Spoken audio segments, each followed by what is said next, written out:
Urine incontinence కి మనం చేసుకునే కెగిల్ ఎక్సర్సైజ్ చేసేటప్పుడు ముఖ్యంగా గుర్తుపెట్టుకోవాల్సింది ఏంటంటే, మనం యూరిన్ పాస్ చేస్తున్నప్పుడు ఆపుకోవడానికి ప్రయత్నిస్తాం కదా, అలాగే మోషన్ పాస్ చేస్తున్నప్పుడు ఆపుకోవడానికి ప్రయత్నిస్తాం కదా, అలాగా మీరు యూరిన్ని మోషన్ని గట్టిగా ఆపుకోవడానికి ప్రయత్నిస్తున్నట్టు ఇలాగా వెనక్కి అదిమి పట్టి ఒక 5 సెకండ్లు హోల్డ్ చేసి వదలాలన్నమాట.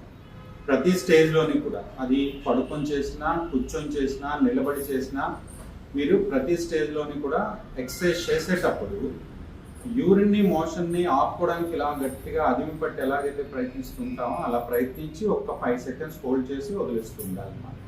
ఇది ఫస్ట్ అండ్ ఫార్మోస్ట్ గుర్తుపెట్టుకోవాల్సింది. పడుకొని నిలబడి చేసే దాంట్లో అన్నిటికన్నా standing is the best position, ఎందుకంటే యాంటీ గ్రావిటీ పొజిషన్ కదా.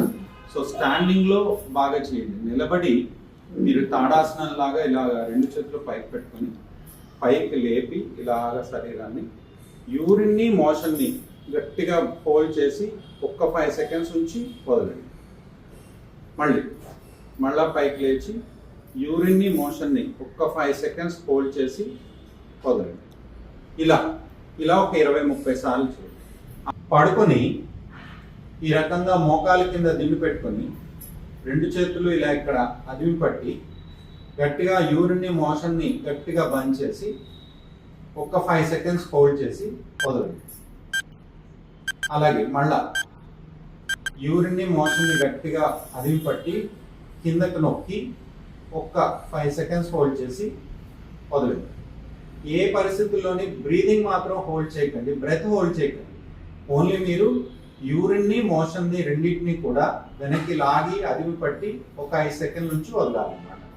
Okay, this is second. 2 కాళ్ళని మడుచుకొని గట్టిగా యూరిన్ని మోషన్ని వెనక్కి అదిమి పట్టి ఒక 5 సెకండ్ నుంచి వదలండి.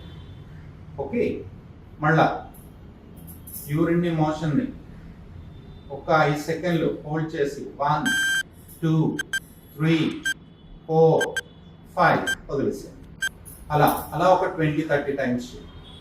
ఆ తర్వాత 2 చేతులు జస్ట్ బిసైడ్ ద పెల్విస్ పెట్టుకొని చక్కగా పెల్విస్ని లేపండి. దీన్ని బ్రిడ్జింగ్ అంటారు. ఇలా లేపి యూరిన్ని మోషన్ని రెండింటిని గట్టిగా హోల్డ్ చేసి 1 2 3 4 5 రిలీజ్ చేసేయండి. ఓకే, మళ్ళీ రిపీట్ చేయండి. మళ్ళీ పెల్విస్ని లిఫ్ట్ చేసి